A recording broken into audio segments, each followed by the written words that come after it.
A lot of times it's hard to tell the story of agriculture. You know, if you've got a farm that produces, corn and soybeans, or if it's livestock, it's hogs or cattle.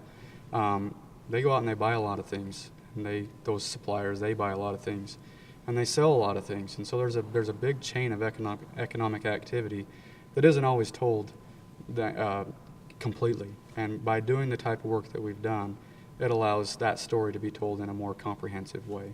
If we look at the total number of sales by agriculture, it represents about almost 10% of Illinois' the activity in Illinois, about $121 billion. That was based on 2012 numbers. If we look at jobs, that's almost 433,000 jobs that find their roots in some way back to agriculture. We define agriculture as crops, livestock, and then some other agriculture that, the report goes through all the different, how we've categorized agriculture, but we're talking about more than just producing corn and soybeans and cattle and hogs.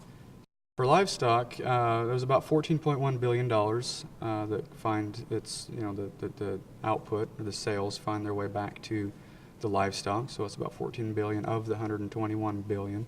I think there's about 52,000 jobs for livestock, and so there's a lot of activity that flows back to livestock as well. The interesting thing about the study that we found is by including other agriculture, which would include your farm machinery manufacturers and your veterinarians and all the other industries that feed production agriculture or that they sell to, then other agriculture is actually very important in Illinois as well, almost the same as is crops. I think the intent of the study, as far as the sponsors that paid for it, they intend to use it with legislators, because a lot of times, especially in Illinois, you've got a lot of legislators that aren't necessarily familiar with what happens in agriculture, and so there'll definitely be some education and some, telling the story of agriculture to those individuals. In other states that we've done this type of work, they also use it for attracting businesses to come to the state, because we can demonstrate how integrated the Illinois agricultural industry is.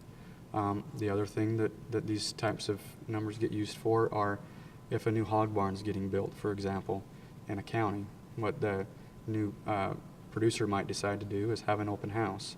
And what they could then do is they could say, my farm is responsible or will be responsible for X dollars of output, this many jobs, and this is what it will do for the county.